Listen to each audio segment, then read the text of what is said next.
Hi friends, welcome back to Megha's Kitchen Tips. Friends, ನೀವೇನಾದರೂ ತುಂಬ ಭಯಂಕರವಾದ ಗ್ಯಾಸ್ಟ್ರಿಕ್ಕಿಂದ ಬಳಲ್ತಿದ್ರೆ ನೀವೊಬ್ಬರೇ ಅಲ್ಲ ಫ್ರೆಂಡ್ಸ್. ನಾನು ಕೂಡ ಈ ಸಮಸ್ಯೆಯಿಂದ ಬಳಲ್ತಿದ್ದೆ. ಅದರ ಸಂಕಟ ನನಗೆ ತುಂಬಾ ತಿಳಿದಿದೆ. ಹೊಟ್ಟೆ ನೋವು, ಎಷ್ಟು ಹೊಟ್ಟೆ ನೋವು ಬರುತ್ತೆ, ಅದು ರಾತ್ರಿ ಅಂತೂ ನಿದ್ದೆ ಮಾಡೋದಕ್ಕೆ ಬಿಡೋದಿಲ್ಲ. ಅದರ ಜೊತೆಗೆ ಎದೆ ಉರಿ, ಎದೆ ಅಂತೂ ಒತ್ತುತ್ತಾನೇ ಇರುತ್ತೆ.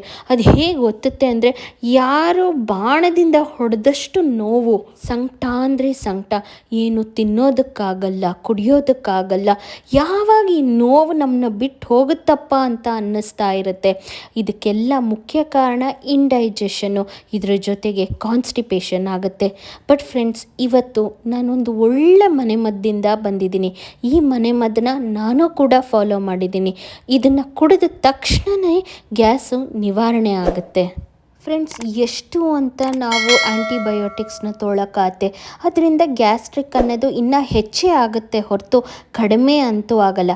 ಅದಕ್ಕೆ ನಾವು ಮನೆಮದ್ದನ್ನ ಕಂಡ್ಕೋಬೇಕಲ್ವ. ಇವತ್ತು ನಾನು ಅದೇ ಕಾರಣಕ್ಕಾಗಿ ಒಳ್ಳೆ ಮನೆಮದ್ದಿಂದ ಬಂದಿದ್ದೀನಿ. ಫ್ರೆಂಡ್ಸ್, ಈ ಮನೆಮದ್ದನ್ನ ತಯಾರಿಸ್ಕೊಳ್ಳೋಕ್ಕೆ ನಮಗೆ ಬೇಕಿರೋ ಮೊದಲನೇ ಪದಾರ್ಥ ಅಂದರೆ ಸೋಂಪು. ಫ್ರೆಂಡ್ಸ್, ಇದನ್ನು ಇಂಗ್ಲೀಷಲ್ಲಿ ಫೆನಲ್ ಸೀಡ್ಸ್ ಅಂತಾರೆ. ಇದರಲ್ಲಿ ಆರೋಗ್ಯದ ಗುಣಗಳಂತೂ ಯಥೇಚ್ಛವಾಗಿ ತುಂಬಿದೆ. ಅದರಲ್ಲೂ ಗ್ಯಾಸ್ಟ್ರಿಕ್ಗಂತೂ ಇದು ಮಾಡಿಸಿದ ಮನೆಮದ್ದು. ಫ್ರೆಂಡ್ಸ್, ನೀವೆಲ್ಲ ಗಮನಿಸಿರ್ಬೋದು, ಹೋಟ್ಲಲ್ಲಿ ನಾವು ಊಟ ಮಾಡಾದ್ಮೇಲೆ ಗ್ಯಾಸ್ ಆಗಬಾರ್ದು ಅಂತ ಕಡೆಗೆ ಸೋಂಪು ಕೊಡ್ತಾರಲ್ವ. ಯಾಕೆಂದರೆ ಅದರಲ್ಲಿ ಆರೋಗ್ಯದ ಗುಣಗಳು, ಎಸ್ಪೆಷಲಿ ಗ್ಯಾಸ್ನ ತೆಗೆದು ಹಾಕೋ ಶಕ್ತಿ ತುಂಬ ಹೆಚ್ಚಾಗಿದೆ. ಇದರಲ್ಲಿರೋ ಕಾಂಪೌಂಡ್ ಬಂದುಬಿಟ್ಟು ನಮ್ಮ ಹೊಟ್ಟೆ ಏನು ಕಟ್ಟುತ್ತಲ್ಲ, ಹೊಟ್ಟೆ ಊತ ಥರ ಬರುತ್ತಲ್ಲ, ಅಥವಾ ಹೊಟ್ಟೆ ತುಂಬಿದಂಗೆ ಇರುತ್ತಲ್ಲ, ಏನು ತಿಂದಲ್ಲೇ ಇದ್ರೂ ಒಂಥರ ತುಂಬಿದ ಫೀಲಿಂಗ್ ಇರುತ್ತಲ್ಲ, ಅದು ಎಲ್ಲನೂ ಕಡಿಮೆ ಮಾಡಿ, ನಿವಾರಣೆ ಮಾಡಿ, ಹೊಟ್ಟೆ ತಂಪಾಗೋದ್ರ ಜೊತೆಗೆ ನಿಮಗೆ ಆರಾಮಾಗಿರೋ ಫೀಲಿಂಗ್ ಕೊಡುತ್ತೆ. ಫ್ರೆಂಡ್ಸ್, ಇದರ ಜೊತೆಗೆ ನಮಗೆ ಬೇಕಾಗಿರೋ ಎರಡನೇ ಪದಾರ್ಥ ಅಂದರೆ ಬೆಲ್ಲ. ಫ್ರೆಂಡ್ಸ್, ಬೆಲ್ಲ ಇದು ಆಪ್ಷನಲ್. ನಿಮ್ಗೆ ಅಕಸ್ಮಾತ್ ಏನಾದರೂ ಡಯಾಬಿಟಿಸ್ ಸಮಸ್ಯೆ ಇದ್ದರೆ ನೀವು ಬೆಲ್ಲನ ಯೂಸ್ ಮಾಡೋದು ಬೇಡ. ಆದರೆ ಇಲ್ಲ ಅಂದರೆ ನೀವು ಬೆಲ್ಲನ ಯೂಸ್ ಮಾಡ್ಕೋಬೋದು. ಫ್ರೆಂಡ್ಸ್, ಏನಕ್ಕೆ ಬೆಲ್ಲ ಅಂದರೆ ಬೆಲ್ಲ ಅಲ್ಲಿರೋ ಮ್ಯಾಗ್ನೀಷಿಯಮ್ ಅನ್ನೋ ಅಂಶ ನಮ್ಮ ಇಂಟೆಸ್ಟೈನಲ್ಲಿ ಡೈಜೆಷನ್ನ ಹೆಚ್ಚುಗೊಳಿಸುತ್ತೆ, ಹಾಗೆ ಡೈಜೆಷನ್ನ ಸ್ಟ್ರೆಂತ್ ಮಾಡುತ್ತೆ. ಹಾಗೆ ನಮ್ಮ ಸ್ಮಾಲ್ ಇಂಟೆಸ್ಟೈನ್, ಬಿಗ್ ಇಂಟೆಸ್ಟೈನ್ ಅಂತ ಏನಿದೆಯಲ್ಲ ಸ್ಟಮಕಲ್ಲಿ, ಅದನ್ನು ಸ್ಟ್ರೆಂತ್ ಮಾಡುತ್ತೆ, ಅದರ ಡೈಜೆಷನ್ ಶಕ್ತಿನ ವೃದ್ಧಿಗೊಳಿಸುತ್ತೆ. ಹಾಗೆಯೇ ಫ್ರೆಂಡ್ಸ್, ನಿಮಗೆ ಗ್ಯಾಸ್ಟ್ರಿಕ್ ಇದ್ದು ಅಕಸ್ಮಾತ್ ನೀವು ಹೊರಗಡೆ ಇದ್ದಾಗ ಇಲ್ಲಿ ಬಂದು ಬೆಲ್ಲ ಸಿಕ್ತು ಅಂದರೆ ಒಂದು ತುಂಡು ಬೆಲ್ಲ ಬಾಯಿಗೆ ಹಾಕ್ಕೊಳ್ಳೋದ್ರಿಂದನೂ ಅಸಿಡಿಟಿ ಕಡಿಮೆ ಆಗುತ್ತೆ. ಹಾಗಾಗಿ ನಾನು ಬೆಲ್ಲ ಇಲ್ಲಿ ಉಪಯೋಗಿಸ್ತಾ ಇದ್ದೀನಿ. ಅದರಲ್ಲಿ ಅಷ್ಟು ಶಕ್ತಿಯಾಗಿರೋ ಅಂಶ ಇದೆ. ನಮಗೆ ಗೊತ್ತೇ ಇರಲ್ಲ ಬೆಲ್ಲದ್ರಲ್ಲೂ ಆ್ಯಸಿಡಿಟಿ ಕಡಿಮೆ ಆಗುತ್ತಾ ಅಂತ. ಆದರೆ ಫ್ರೆಂಡ್ಸ್, ಬೆಲ್ಲದಿಂದ ಫಾಸ್ಟೆಸ್ಟ್ ಕ್ಯೂರ್ ಆಗುತ್ತೆ. ಈಗ ಇವೆರಡನ್ನು ಸೇರಿಸಿ ನಾವು ಹೇಗೆ ಈ ಪಾನೀಯನ ತಯಾರಿಸ್ಕೋಬೇಕು ಅಂತ ನೋಡೋಣ. ಫಸ್ಟು ಈ ಒಂದು ಲೋಟ ಗ್ಲಾಸಲ್ಲಿ ನಾವು ನೀರನ್ನ ತುಂಬಿಸ್ಕೋಬೇಕು. ಒಂದು ಲೋಟ ಕುಡಿಯೋದ್ರಿಂದ ಆ್ಯಸಿಡಿಟಿ ಕಂಪ್ಲೀಟಾಗಿ ಕಡಿಮೆ ಆಗುತ್ತೆ.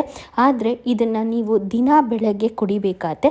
ನಾನು ನಿಮಗೆ ಇದು ಪದಾರ್ಥನ, ನಾವು ಪಾನೀಯನ ತಯಾರಿಸ್ಕೊಳ್ಳೋದು ಹೇಗೆ ಅಂತ ಹೇಳಾದಮೇಲೆ ಇದನ್ನು ಹೇಗೆ ಸೇವಿಸಬೇಕು ಅಂತ ತಿಳಿಸ್ತೀನಿ.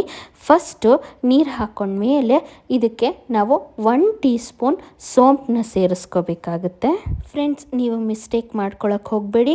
ಇದಕ್ಕೆ ನಾವು ಕೋಲ್ಡ್ ನೀರೇ ತಗೋಬೇಕು, ಬಿಸಿ ನೀರು ತಗೊಳ್ಳೋ ಅವಶ್ಯಕತೆ ಇಲ್ಲ. ಕೋಲ್ಡ್ ನೀರಿಗೆ ನಾವು ಇಲ್ಲಿ 1 ಟೀ ಸ್ಪೂನ್ ಸೋಂಪನ್ನ ಹಾಕೋತಾ ಇದ್ದೀವಿ. ಸೋಂಪು ಹಾಕ್ಕೊಂಡಾದಮೇಲೆ 1 ತುಂಡು ಬೆಲ್ಲನ ಸೇರಿಸ್ಕೋಬೇಕು. ನಾನು ಮುಂಚೆನೇ ಹೇಳ್ದಂಗೆ ಇದು ಆಪ್ಷನಲ್ ಫ್ರೆಂಡ್ಸ್. ಬಟ್ ನಿಮಗೆ ಏನೂ ಸಮಸ್ಯೆ ಇಲ್ಲ ಅಂದರೆ ಬೆಲ್ಲ ಹಾಕ್ಕೊಳ್ಳೋದ್ರಲ್ಲಿ ತುಂಬಾ ಒಳ್ಳೆಯದು. ಫ್ರೆಂಡ್ಸ್ನ ಹೇಳೋದು ಮರ್ತೆ, ಆದಷ್ಟು ಆರ್ಗ್ಯಾನಿಕ್ ಬೆಲ್ಲನ ತಗೊಳ್ಳಿ. ಅದನ್ನು ಪಾಮ್ ಜಾಗರಿ ಅಂತ ಅಂತಾರೆ. ಕನ್ನಡದಲ್ಲಿ ಇದಕ್ಕೆ ತಾಟಿ ಬೆಲ್ಲ ಅಥವಾ ಕರಿ ಬೆಲ್ಲ ಅಂತಲೂ ಕರೀತಾರೆ. ಆದಷ್ಟು ಅದು ಆರ್ಗ್ಯಾನಿಕ್ ಇದ್ದರೆ ಅದರಲ್ಲಿ ಶುಗರ್ ಅಂಶ ಇರಲ್ಲ. ಅದು ಡೈರೆಕ್ಟ್ ಒಳ್ಳೆ ಬೆಲ್ಲ ಆಗಿರೋದ್ರಿಂದ ಆರೋಗ್ಯಕ್ಕೆ ತುಂಬ ಒಳ್ಳೆಯದು. ಫ್ರೆಂಡ್ಸ್, ಇದನ್ನು ಚೆನ್ನಾಗಿ ಮಿಕ್ಸ್ ಮಾಡಿಬಿಟ್ಟು ನಾವು ರಾತ್ರಿ ಇದನ್ನು ಹೀಗೆ ಒಂದು ಪ್ಲೇಟ್ ಮುಚ್ಚಿಟ್ಟು ಬಿಟ್ಬಿಡಬೇಕು. ರಾತ್ರಿ ಪೂರ್ತಿ ಇದು ಹೀಗೆ ನೀರಲ್ಲಿ ಇದು ಫುಲ್ಲು ಅದರ ಅಂಶ ಏನಿದೆಯಲ್ಲ ಸೋಂಪು ಮತ್ತು ಬೆಲ್ಲದ್ದು ಅದು ನೀರೊಳಗಡೆ ಅದು ಹೀರ್ಕೋಬೇಕಾಗತ್ತೆ. ಹಾಗಾಗಿ ಇದು ನಾವು ರಾತ್ರಿಯೇ ತಯಾರಿಸ್ಕೊಂಡು ಇಡಬೇಕು. ಆಮೇಲೆ ಫ್ರೆಂಡ್ಸ್, ಇದನ್ನು ಬೆಳಗ್ಗೆ ಎದ್ದ ತಕ್ಷಣ ಖಾಲಿ ಹೊಟ್ಟೆಯಲ್ಲಿ ನೀವು ಇದನ್ನು ಸೇವಿಸಬೇಕು. ಫ್ರೆಂಡ್ಸ್, ನೀವು ಈ ಜ್ಯೂಸನ್ನ ಕುಡಿದ್ಮೇಲೆ 1-1.5 ಗಂಟೆ ಕಾಫಿ ಟೀನ ಕುಡಿಬೇಡಿ, ಏಕೆಂದರೆ ಅದು ಮತ್ತೆ ಆ್ಯಸಿಡಿಟಿ ಆಗೋ ಚಾನ್ಸ್ ಇರುತ್ತೆ.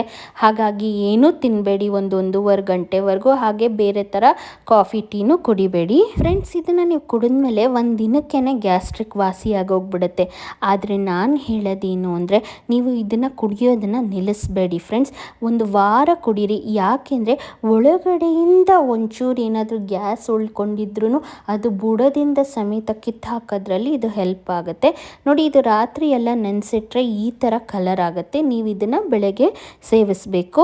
ಹಾಗೆಯೇ ಒಂದು ವಾರ ಸೇವಿಸಿ ಫ್ರೆಂಡ್ಸ್, ನಿಮಗೆ ಎಲ್ಲ ಗ್ಯಾಸ್ಟ್ರಿಕ್ಕು ನಿವಾರಣೆ ಆಗುತ್ತೆ. ಆಮೇಲೆ ಇನ್ನೊಂದು ಟಿಪ್ ನಾನು ಏನು ಕೊಡ್ತೀನಿ ಅಂದರೆ, ಆದಷ್ಟು ಗ್ಯಾಸ್ ಇರೋ ಅಂಶನ ಅಂದರೆ ಸೋಡಾದು ಹೊರಗಡೆ ಹೋಟ್ಲಲ್ಲಾಗಲಿ ಅಥವಾ ಹೊರಗಡೆ ತಿನ್ನೋದನ್ನು ಆದಷ್ಟು ನಿಮ್ಮ ಕೈಲಾದಷ್ಟು ಅವಾಯ್ಡ್ ಮಾಡಿ ಫ್ರೆಂಡ್ಸ್. ಫೈಬರ್ ಅಂಶ ಇರೋದನ್ನು ನೀವು ಜಾಸ್ತಿ ಸೇವಿಸಬೇಕಾಗತ್ತೆ. ಊಟ ತಿಂಡಿ ಅದು ಸೇವಿಸೋದ್ರಿಂದ ನಿಮ್ಗೆ ಆರೋಗ್ಯಕ್ಕೂ ಒಳ್ಳೆಯದು. ಹಾಗೆ ಈ ಗ್ಯಾಸ್ಟ್ರಿಕ್ನ ನಾವು ಸಂಪೂರ್ಣವಾಗಿ ಪರ್ಮನೆಂಟಾಗಿ ನಿವಾರಣೆ ಮಾಡ್ಕೋಬೋದು. ಫ್ರೆಂಡ್ಸ್, ಈ ಮಾಹಿತಿ ನಿಮ್ಗೆ ಇಷ್ಟ ಆಗಿದ್ದಲ್ಲಿ ಲೈಕ್ ಮಾಡೋದನ್ನು ಮಾತ್ರ ಮರಿಬೇಡಿ. ಹಾಗೆ ಚಾನಲ್ಗಿನ್ನ ಸಬ್ಸ್ಕ್ರೈಬ್ ಆಗಿಲ್ಲ ಅಂದರೆ ಈ ಕೂಡಲೇ ಸಬ್ಸ್ಕ್ರೈಬ್ ಆಗಿ. ನೆಕ್ಸ್ಟ್ ಒಳ್ಳೆ ಮಾಹಿತಿಯಿಂದ ಸಿಗ್ತೀನಿ.